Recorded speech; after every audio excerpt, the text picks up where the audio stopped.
Welcome to Healthy versus Toxic, the podcast where licensed mental health professionals explore what makes a relationship healthy or unhealthy or even abusive, all from a scientifically informed perspective. Hello, this is Dr. Grande. Today's question asks if I can review the characteristics of a husband with sadistic traits. So I've done videos on both narcissistic and psychopathic husbands and wives. Also did a video on a wife with sadistic traits. So this one is the husband with sadistic traits. So I'll answer this question by looking at the 10 signs of a husband with sadistic traits. So I'll just review sadism briefly here. In this video, I'm going to emphasize providing specific examples along with each sign. This video is focused on a husband and wife relationship, right? In theory, one that's relatively stable, not a new relationship or relationship that's falling apart. One where there's an expectation that the couple will stay together. Many, if not all, of these signs could also apply to anybody in a long-term relationship, not necessarily a couple that's married. Now, if someone is sadistic, they have a tendency to engage in demeaning, cruel, antagonistic behavior with the purpose of experiencing pleasure, satisfaction, excitement, or to assert dominance. We see three types of behaviors related to sadism: verbal, physical, and vicarious. Verbal is when somebody gains pleasure through embarrassing or humiliating others. Physical, of course, is simply physically hurting others.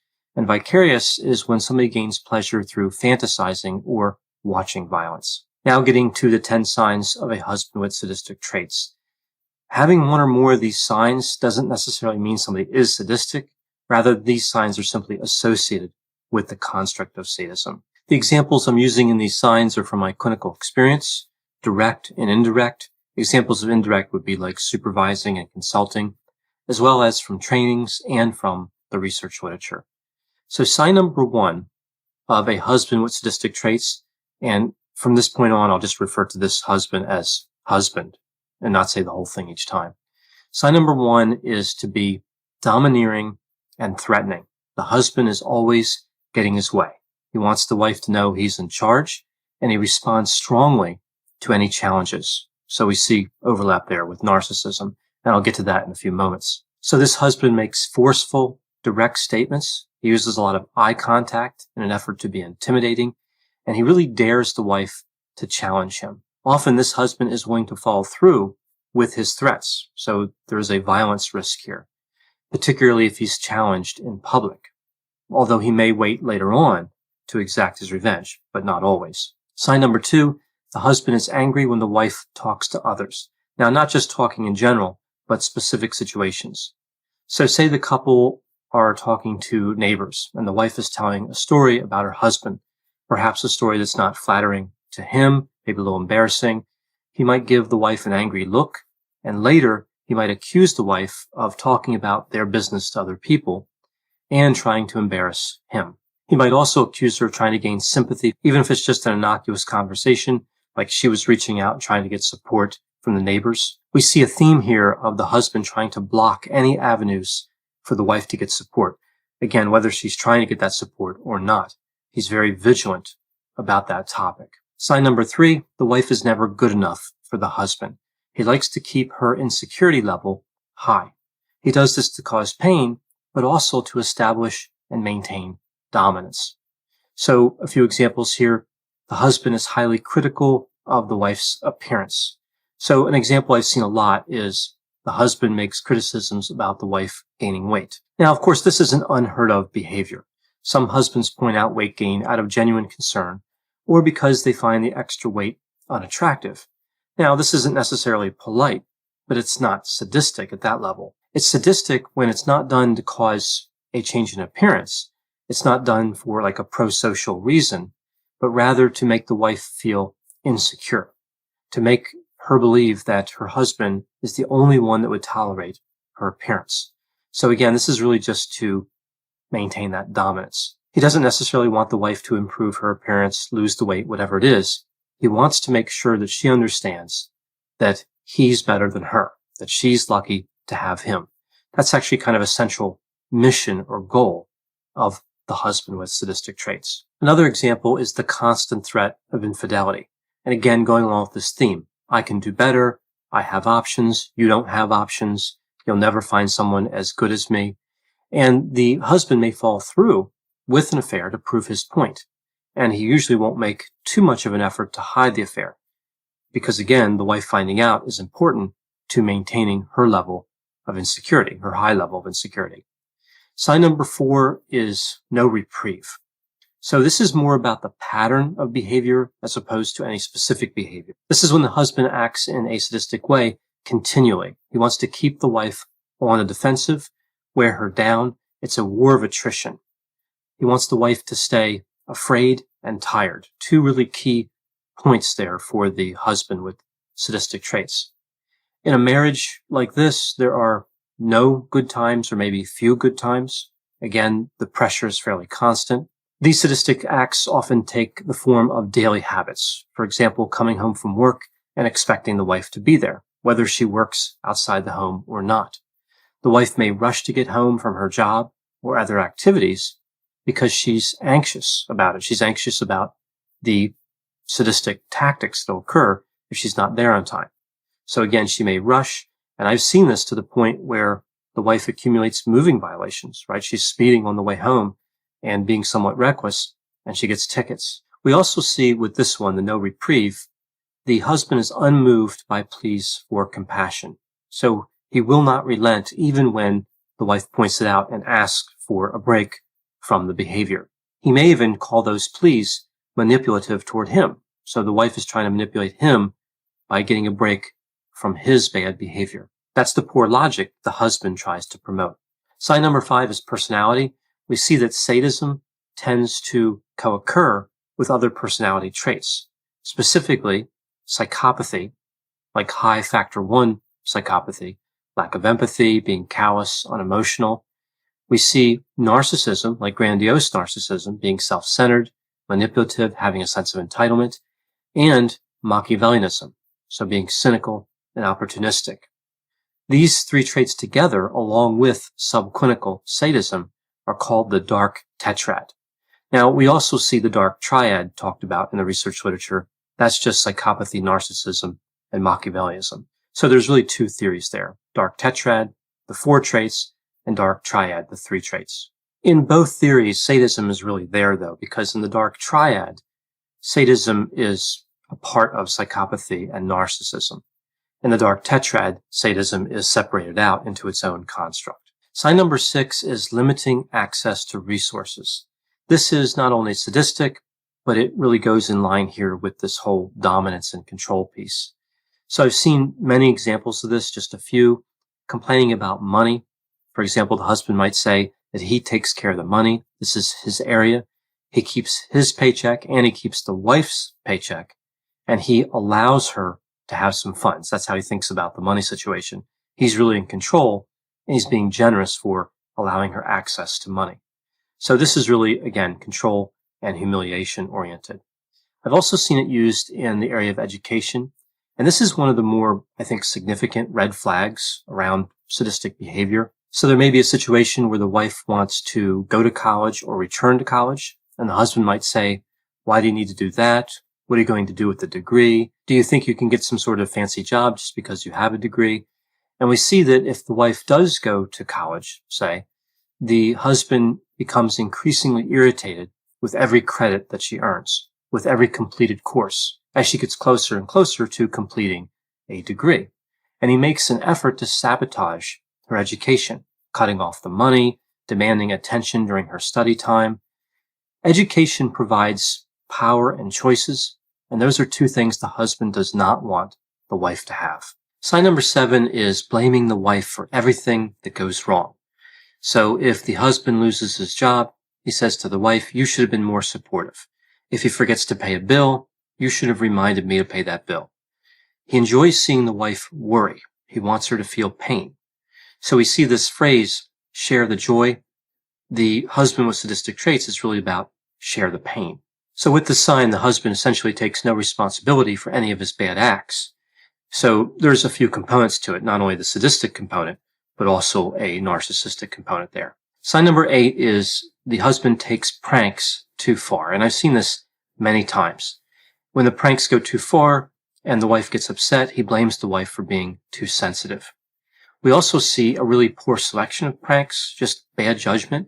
And some of the pranks I've seen aren't really even pranks at all. They're pranks in the mind of the husband, but they wouldn't be considered pranks by most people's standards. So some of the pranks I've seen that, again, may not even be pranks, but are certainly somewhat lined up with sadistic behavior. Hiding the car keys from a wife. So the wife might be late for work a few times, and the husband wants to prove a point. So he hides her keys to deliberately make her late. Doesn't make a lot of sense to me. I saw a situation where the wife actually lost her job because she couldn't find the keys that the husband hid. So not funny, not smart, not even really a prank, just doing something harmful. I've seen the situation where the husband tries to wake the wife up with a loud noise. This isn't funny or safe. Somebody could fall or hit their head or something if they wake up suddenly. And I've seen situations where the husband tries to scare the wife with an object that looks like something that she's afraid of, like a fake spider, for example. Now, some researchers believe that all pranks are really associated to some degree or another with sadism. I suppose it really depends on the prank, right? Like I've seen pranks that are meant to be confusing in general, like so something's put out in public that people walk by and they're confused by what's going on. That really doesn't seem sadistic. I mean, it's a little unusual, but I wouldn't say sadistic. The ones I would be more likely to consider sadistic would be those that are deliberately designed to cause a specific fear, right? So the husband wants to cause his wife to be afraid.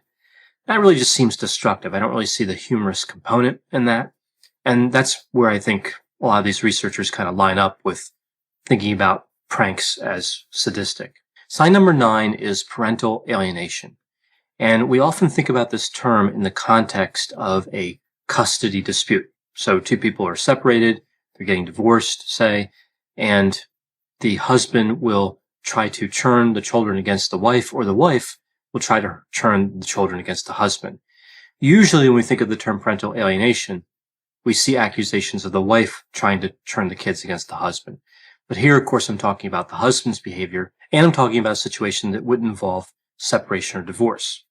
So the husband can do this in the absence of a ongoing separation, especially if the children are supportive of the wife. So this can just be a tactic to not only be sadistic, but to block any type of support or aid that the children might be providing. So if the children are siding with the wife on different issues, the father might try to turn those children against the wife, to pull those children over to his team, so to speak, and kind of line up against the wife. Now, certainly this is more common in separation situations, but I've seen this in all types of relationships where one of the individuals has sadistic traits.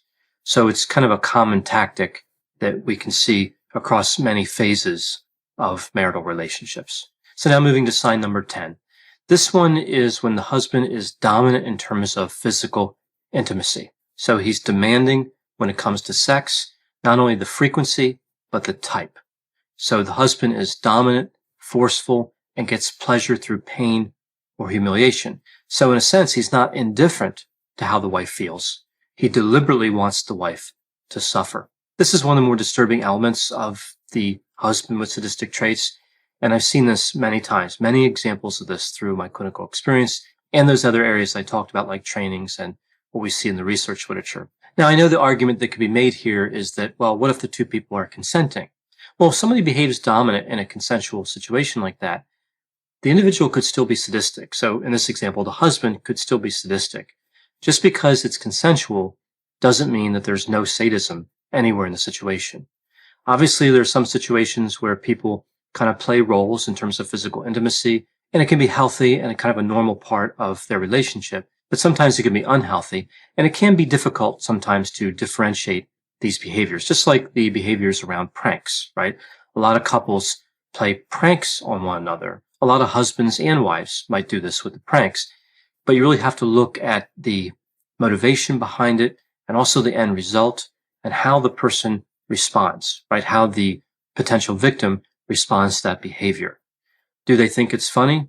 Do they think it's supportive? Are they also returning that behavior, like with the pranks? Are they reciprocating and it's kind of lighthearted? Or is it really more about fear, pain, and suffering? Sadism in a marriage can be tricky from a counseling perspective. The goal of sadism, of course, as I mentioned, to cause pain and suffering, embarrassment and humiliation, but also to maintain control. So in a marriage, in a situation like where the husband has sadistic traits, the wife can feel tired, weak, unable to fight, and this is how the husband maintains control and continues with his sadistic acts. So it can be tough as a counselor working with the situation because obviously there are forces pushing and pulling the wife. She wants to stay in the relationship, potentially, but there's also reasons why she wants to leave. She also has that motivation. So it can become about ambivalence, right? Strong feelings in both directions. And when you have a situation where the wife can't really make her own decision because the husband is causing harm, it just makes it even more difficult to kind of maintain the boundaries and to help the wife in that context. One of the things I hear a lot from counselors, particularly counselors in training, is they really can't believe that a lot of couples stay together, right? Because of the amount of bad acts that occur within the marriage. They're stunned that anybody would stay in relationships like that. But if you look at the whole picture, if you look at a history of sadism and dominance and control, it makes sense. It makes sense that somebody would stay because they're tired of fighting. And in some sense, they become accustomed to the circumstances. Of course, this is tragic, but simply judging won't help. Simply saying, oh, you need to leave that relationship won't help. It's up to the wife to make that decision, right? We hope that that decision can be made with clarity, but ultimately it's the wife's decision to make. And sometimes individuals stay in relationships deliberately, knowing what's going on, knowing that they're the victim of sadistic behavior. So from a counseling point of view, sometimes counselors look at the situation and they just feel frustrated because they're unable to make a change that they feel would be positive. But respecting the autonomy of the client is one of the goals of counseling, right? It's one of the ethical standards that we maintain. So we have to go with the client's choice, assuming that choice doesn't hurt other people or cause some sort of significant damage, right? There are limitations, of course, to autonomy. But in general, somebody can stay in a marriage even if they are on the receiving end of sadistic behavior. Another difficult scenario I see in terms of like counselors in training coming to me with different problems and concerns is when their client is the husband with sadistic traits, right? They can't warn the wife. They know the client is trying to manipulate the wife. They know the client is causing harm to the wife. But again, unless it's something serious, right, where there'd be like a duty to warn that would take effect, the counselor is unable to directly intervene. Now, of course, they can work with the husband to talk about better ways to manage the relationship that don't involve sadistic acts and things like that. But there's no real direct intervention except at an extreme level. And this becomes frustrating to counselors as well. So there's a lot of clinical challenges we see when we observe sadism in marital relationships. Thanks for listening. This has been a production of Ars Longa Media. The executive producer is Dr. Patrick Beeman. For more content, please visit our website at arslonga.media. To leave feedback or suggestions, send an email to info@arslonga.media. To find more content from Dr. Grande, including a link to his YouTube channel and his other Ars Longa podcasts, visit our website at arslonga.media. This podcast is intended for informational purposes only and should not be construed as medical or mental health advice. Ars Longa, Vita Brevis.